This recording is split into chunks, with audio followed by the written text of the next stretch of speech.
एकदा असाच हॉटेलच्या खाली असा उभा असताना कुठे चाललो होतो, एक मुलगा आला, त्या डोळ्यात पाणी, मला आला, पाया पडला, मला बोलला काही करा, मला बोलले काय साहेब काही करा पण तुम्ही माझ्या रेस्टॉरंटला आलं पाहिजे.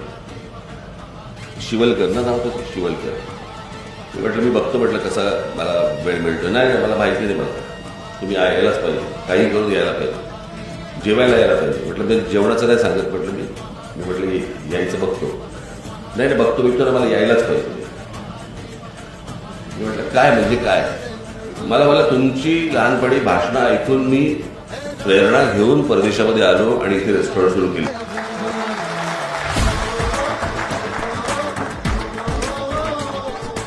मी त्याला म्हटलं अरे मी तुला मराठी मुलींनी व्यवसाय सुरू करा सांगितलं होतं, देश सोडा सांगितलं नव्हतं. पण तरी ही मुलं,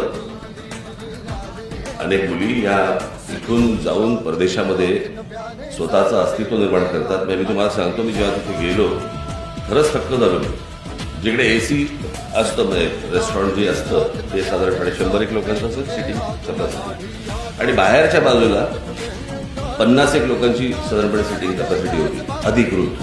आणि जवळपास त्या रेस्टॉरंटला 1.5 ते 2 तासाचं वेटिंग होतं. त्याच्यामध्ये जवळपास 40% परदेशी लोक होते. बरं वाटतं ही सगळी लोक बघून.